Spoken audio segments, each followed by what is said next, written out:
Hi, welcome to City Scene with Mayor Mike Cahill. I'm your host, Walt Kosmowski. Mr. Mayor, welcome. Hey, Walt. Good to see you. Good to see you. This is our first show of 2017 here in the studio.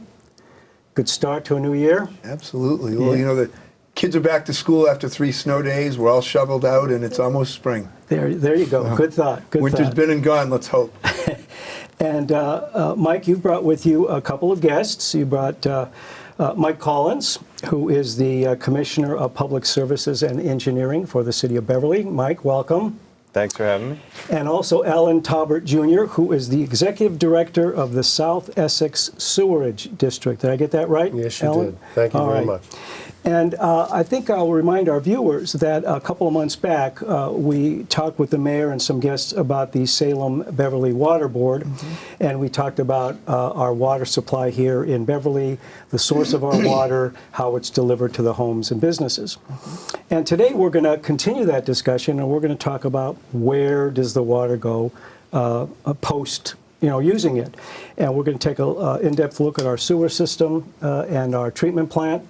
And we have the experts here for that discussion. So, Mr. Mayor, maybe you can start. I mean, the majority of homeowners and businesses in Beverly have sewer services. They remove the wastewater. So kind of get us started. Where does that wastewater go? How does the process unfold from there? Sure. So after we use the water in our homes, it goes into the sewer lines and over to the treatment plant in Salem. I could give details, but these guys know them better. I'll try to listen, and I'm sure I'll jump in when I can't help myself. But why don't we just turn to our experts and let them walk us through things? Okay. Well, what I'd like to do, maybe for the benefit of our viewers, Alan, the folks that are not familiar with the South Essex Sewerage District, maybe you could just briefly tell us what you are. Are you a state entity? Are you a line item in the state budget? And maybe talk about what the mission of the South Essex Sewerage District is. First of all, the district is a separate entity called a district specifically. There are 3 of them in the state of Massachusetts. They've all been set by legislation along the way. The district was created in 1925 to essentially collect and treat and dispose of the waste from a geographical area that includes Beverly, Danvers, Salem, Peabody, Marblehead, a little bit of Wenham, a little bit of Middleton. The Commonwealth facilities up in Danvers is essentially what our mission is. Mm-hmm. And you say that the facility has been in existence since 1925? The district itself was created. There have been treatment plants built along the way. Okay. It's continued to grow since 1925. Yeah. And our sewage here, it goes into the sewer drains.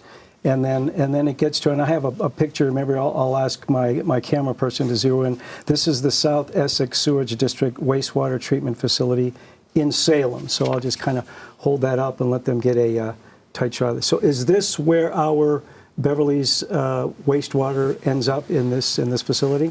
Yes, it does. Okay. So and Mike, maybe you can tell us a little bit about. Start from the fact where it goes into the sewer, and how does it end up at the sewerage plant there that in Salem? Well, most of the homes in Beverly are connected to the sanitary sewer system. A very small number, probably less than 2% now, are still septic systems. So there are a few septic systems left in the city, so they deal with their own sewage on site. But most homes in Beverly are connected to the sewer, usually through a small pipe, 4 to 6 inches, connects to a sewer line in the street, and water continues to flow downhill, ultimately trying to find its way. In Beverly, all of these network of small pipes, hundreds of miles in Beverly of smaller pipes and progressively larger pipes, work their way through Beverly, sometimes through pump stations and whatnot, but all with the ultimate goal of getting down to the foot of Water Street by the Jubilee Yacht Club. There's a very nondescript building at the end of Water Street that is the pump station. That's for most places in Beverly, that's the dividing line between what we do, the city of Beverly, because we maintain and operate the collection system within the city. But once we get down into that pump station, then it becomes an SESD facility, and the sewage at that point is pumped across the Danvers River and over to the sewage treatment plant where it meets up with the other 4 member communities of SESD. And just to clarify, when you said the sewer drain, you know, when you see those catch basins on the road and whatnot, those are separate separate storm sewers that go out into the various brooks, ponds, and beaches of Beverly. Okay, I'm glad you mentioned that. So a lot yeah. of people don't understand the difference between them because, you know, why would you if you don't know how these things work? But they are totally separate systems, and they're required totally different treatment for us.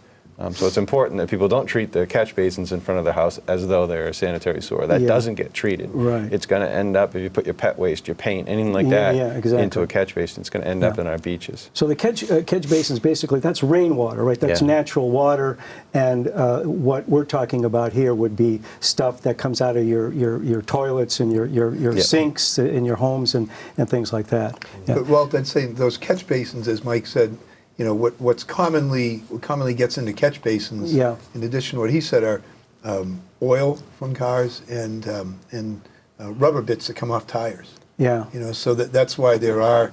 What happens in those? You get the There's a sump that collects all the solids, and we clean those out every year, and that gets disposed of And that's properly. done by the city, Mike? Yep. Yeah. Yeah. So even if all the people kept all of their, you know, their paints and anything else that they might throw in there, natural stuff from the roads, because cars drip oil, let's face it, little bits of rubber come off tires, that ends up in there, and you have methods to clean that up, of course. Okay. And now, what are the other cities that we have the pumping station, and then what are the other cities that bring their wastewater into your facility? Danvers, Yeah. Salem, Peabody, a little bit of Middleton, Yeah. a little bit of Wenham, Yeah. Beverly, of course, Yeah. Marblehead. and Marblehead. And Marblehead. So give us an idea, the picture that we saw before, give us an idea of the size. Where is it? It's located on a body of water there. What body of water is that? The plant's located at 50 Ford Avenue in Salem, Massachusetts, Okay. which is right near Salem Willows, Right. in Salem Harbor, right next to the Footprint Power Plant. Okay. Okay. And essentially, there's a 42-inch pressure main that is at the head of the plant, of which Danvers, Beverly, and Marblehead all come into the plant on one side. Okay. And how large a facility is this? It's designed to handle 30 million gallons per day with a peak capacity of 100 million gallons a day. Our average is around 22, 23 million gallons a day. It flows by gravity through the treatment plant, approximately 17 feet. It drops from one end to the other, and then it's pumped out. The clean water is pumped out into the ocean. Okay. So the water after it's treated goes right into the Atlantic Ocean. Yes. Yeah. And you said that the facility has been in existence since 1925. Did I get that right? Yes. The original facilities were constructed between 1925 and 1928. Okay. And that was a collection system, essentially at that point, and a pumping station to pump it out into Beverly Harbor, actually. Yeah. I think, well, maybe the evolution of treatment to primary treatment and now to secondary treatment is probably what people, you know, would be helpful for people to understand that, because it's been the evolution of the treatment of sewage, not just in our region, but around the country. Yeah, and I think that would be globally. interesting. Yeah. So I'll kind of start it a little bit earlier. In the early 1900s, there was a significant problem with sewage disposal in this geographical area. There were three big problems. One was people were worried about the Beverly-Salem water supply being contaminated from the state agencies up in Danvers. Two, the contamination on the Beverly beaches. And three, the contamination from Salem and Peabody in that area. The Rivers Act came into place, and then the Department of Public Health realized they didn't know how to deal with it, so they created a plan to basically at least collect it and dispose of it out into the ocean, initially. And then they had problems after that, where we had grease that was starting to also contaminate these beaches, floatables. And in the 30s and the 40s, they built grease collection system facilities, one in Peabody and one at the treatment plant site before it got pumped out to get the grease out, because that was the biggest problem with the tanneries. All of the grease from the tanneries back in the early 1900s. And then after the grease facilities were built, then they, post-war, 53, built a bigger pump station because of the demand. The flows were going up after World War II, so they built a new force main for that out into the ocean. They extended the outfall even further out at that point as well. And then in the early 70s, primary treatment came into place, and primary treatment basically is the removal of settleable solids. So they built a treatment plant, the real plant, or half of this picture here, was built to basically settle out solids, called total suspended solids. So the plant was built to here originally. Okay, so let's wait till we get a close-up of that, and you can show that again. All right, Alan, so show us what you're... So the primary plant originally was this part of the facility right here. Oh, okay. And essentially, it's a 3-hour detention time across a series of primary clarifiers, and that's how we remove it, and then we would pump it into the ocean. Okay. So unscientifically, that's just the solids drop Settling out. to the bottom. Yeah. And then that ended up being dried out as sludge, and where did that go? Yeah. Different places, right? Yeah, we would generally have it hauled by a contractor, but essentially we would remove the sludge from the tanks, we would press the water out, and then we would haul the dried waste at 32% solids. We would haul that out and have it disposed of at a landfill or an incinerator or whatever it might be at the time with the contractor that we had. All right. So you would end up actually incinerating some of that. We had incinerators at the plant originally Oh, for you it. did? Okay. But because of the environmental concerns with running an incinerator, they were shut down pretty early in their life. Now, you mentioned the Rivers Act. What impact did that have? The Rivers Act of 1899 prohibited the discharge of any waste to a river, stream, brook, or any watercourse. Yeah. That's what started this whole thing, because everybody was just, Yeah. solution to pollution was dilution originally. Everybody just threw it in the water and made it go away, but it didn't go away. It contaminated the earth, it contaminated people. People got sick. Yeah. Well, of course, you mentioned the tanneries, and there was a very famous movie a few years back about that and the big court case that ensued from that. Now, you did mention that the plant has been added to and improved over the years as technology has improved. So tell us what plans there are now in the future for improvements and processes and systems at the plant. Do you mind, I apologize, but do you mind if he touches on secondary treatment first? Because that's the status quo of sewage treatment. And that's, since ultimately the outflow still goes out into the ocean, I think it's important to understand what's done to treat and clean and make everything safe first. I can continue, I can finish. Okay, sure. The primary treatment plant generally removed about 60% of the solids that were in there. In the water. And then in the late 80s or so, they mandated, right after we started the primary plant, they mandated secondary treatment. Secondary treatment is kind of the next level. It takes a biological course. And we treat the bugs that are in there. We call them biological oxygen demand, but we use a biological process. We feed them pure oxygen, and we get them to settle out once again. So we almost take in like a second phase of settling. We create a new bacteria. The bacteria, we feed them, they live their life, and then they settle to the bottom of the next set of tanks, which is this section here. Okay. And we remove another 35%, essentially, of what was in the water from the primary plant. They're actually one plant. It's not two plants. It's one piece and then the second phase. And then we added chlorination to it after that. So once we've removed the primary treatment, we remove the solids from the secondary treatment, we then chlorinate, dechlorinate, and then pump it out into the ocean in that state. It's significantly, I mean, it looks like that glass of water. You could drink it, right? I might try it someday. Now, Mike Collins, we as a member or a user of the service of the South Essex Sewerage District, what sort of agreement, what sort of responsibility, or what's the arrangement that we have to be able to use this facility to treat our wastewater? Well, the SESD is governed by a board of directors, and by my job title. And you're on that board? By my job title, I fill the role as Beverly's representative on that board of directors. And there's a representative from each of the other communities, and together we compromise the board. And so we're charged with the executive function of the administrative function of operating the plant. And we as the liaison to our communities, we can bring our local concerns back over to the district through the board, and we perform all the administrative functions as necessary.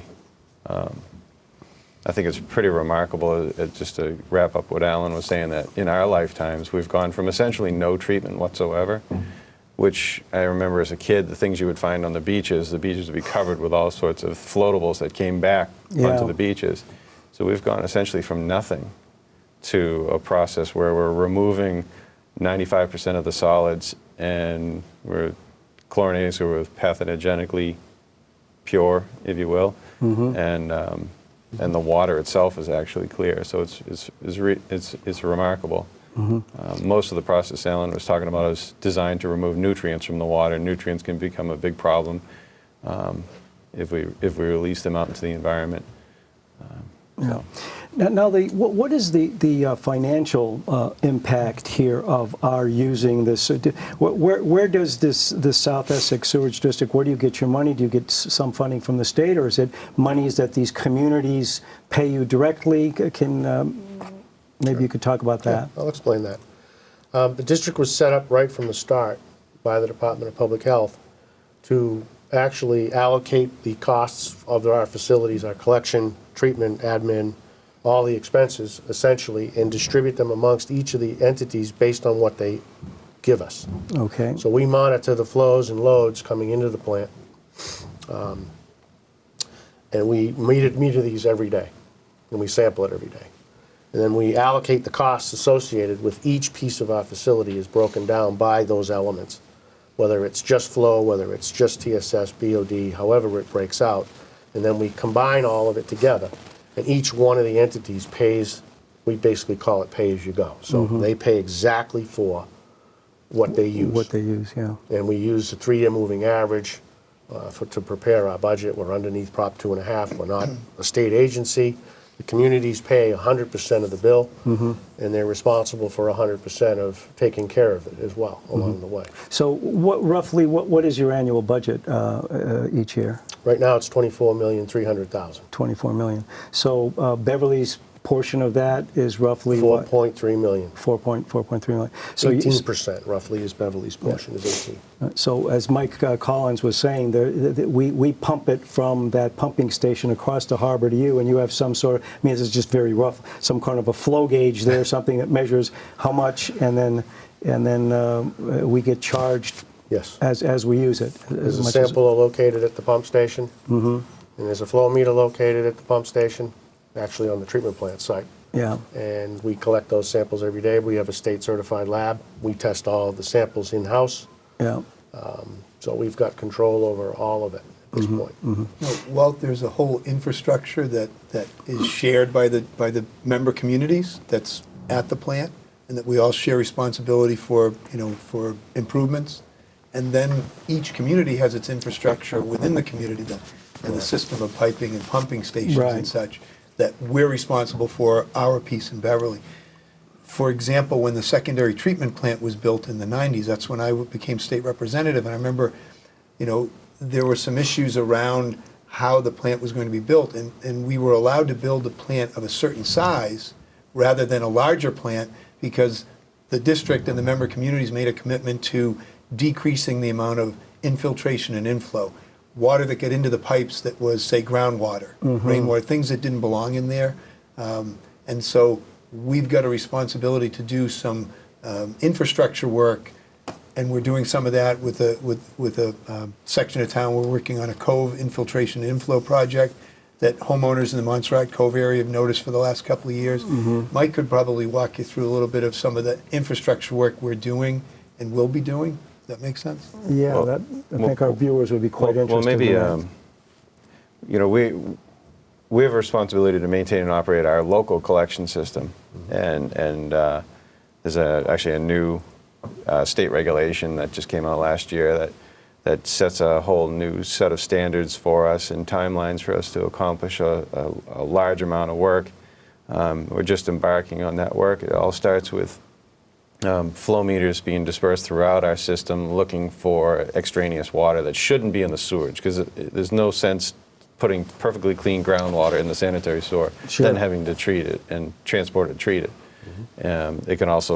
That can also lead to the sewers are sized for the domestic usage that you see in the city. They're not sized to have people's sump pumps tied in, or roof leaders, or catch basins, things like that. That can put a peak flow on the system that will cause the sewer to back up into people's homes, and that's definitely not a good thing.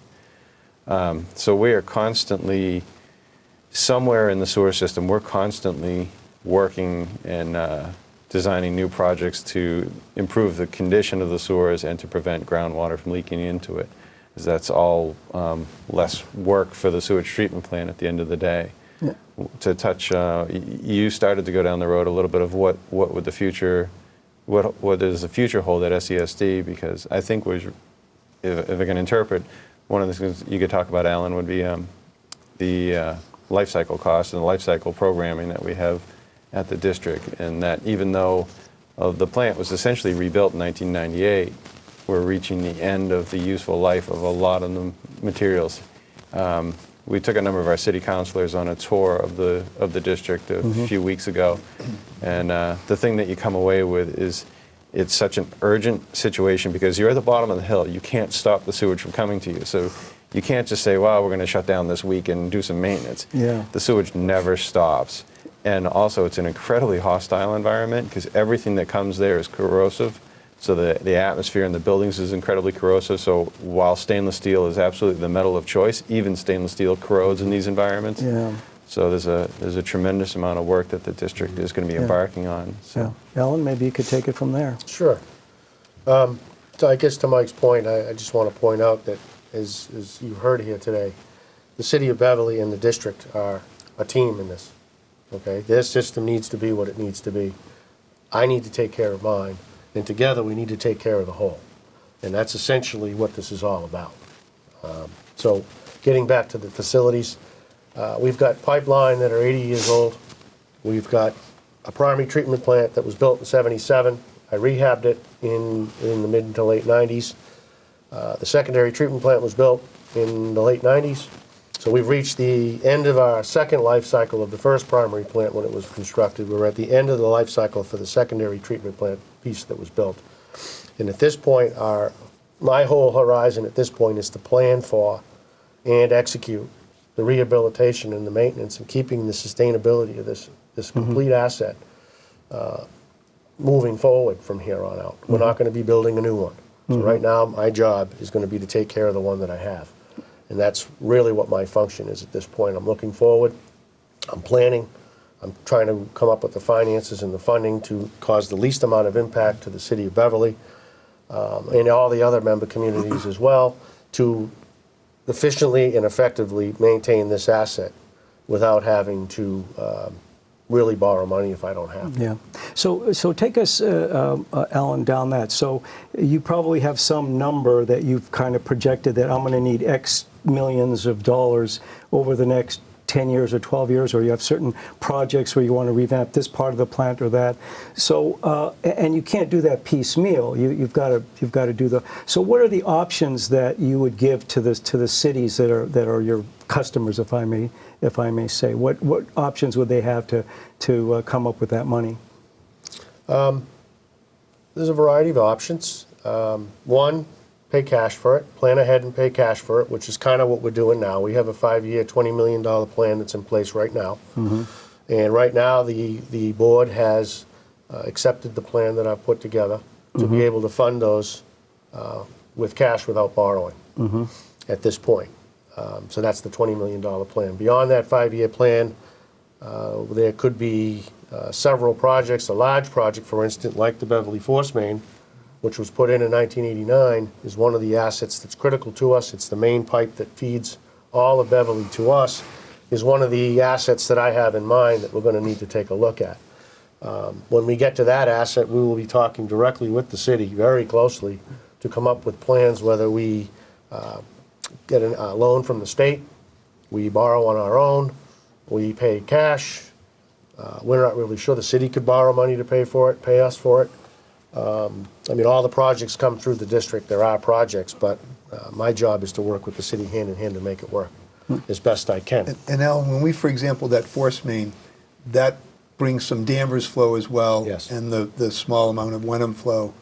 So those communities end up in that conversation as well because they bear part of the cost. Correct. When we do that. All of our assets are broken out by that. So in an instance like that force main or the pump station itself, all the costs are roughly 55-45 between Beverly and Danvers. The treatment plant, it's 18% Beverly. So they're all different based on apportionment agreements that were provided and built along the way that were all So you've got formulas signed by yeah. all of the entities involved going back in time as far as they go for each one of these elements. Looking forward 80 years, they did a pretty good job, or 92 years actually. They did a great job at actually building an allocation system that I think is fair and can stand the test of time, and it has. Yeah. And I'm going to ask, thank you very much for this. Has been a very informative discussion. Mr. Mayor, do you want to summarize maybe what we've heard here today? Well, sure. I think you hear a lot about infrastructure and costs and improvements, but the reality is this is a really great system, and so it's a positive story, and we're collectively charged with making sure that the resources are kept up and improved and replaced as need be, and that's it's infrastructure investment, and the cost is to us as users, and it's a question of trying to do this incrementally as we go forward, thoughtfully, so that so that there's no great sticker shock in any one given year, but that the improvements are made as we need them. Yeah. And Mr. Mayor, I'm going to change the subject completely. At our BevCam every year, we have our annual meeting. And last year, we had an award that we gave to the mayor of the city. And you had some other city business. Of course, you're a busy man. And I never got a chance to give you this, and I've been looking for an opportunity. And maybe the camera can zoom in on that. And this is the BevCam Hannah Award, Community Spirit Award, presented to Mike Cahill, the mayor of Beverly. So I thought I'd do this on camera. And where's the red carpet? And I don't have an acceptance so speech. there you are, Mike, Jeez. and Thank you, Walt. congratulations. That's wonderful. Thank you. You're welcome. Very nice. It's fun doing these shows, and it helps get some information out to people. Well, I think I just like to echo that because I think you bring on very valid subjects that are of concern to the citizens of Beverly. You bring on expert guests to explain situations, and I think you do the community a great service with these shows. Well, thanks. Let me say a last word, because Mike Collins, our Commissioner of Public Services, does so many things, and as he said, as part of his responsibility for being the city's Commissioner of Public Works, among other things, he sits on this board. He sits on the Salem-Beverly Water Board as well, and he's working on not a ton of sleep today because of the last several days of storms, and he oversees all of our plowing and all that operation. So Mike does a great job on so many fronts for us. Well, Just wanna I have mention to that. say that seeing Mike at a lot of different venues around town, I'm amazed at the breadth of his information and the depth of his information on so many different subjects. I Mike, actually make it all up. well, Not, with that, not so, but I'd like to remind our viewers that you have been watching City Scene with Mayor Mike Cahill. I'm your host, Walt Kosmowski. Thank you for joining us.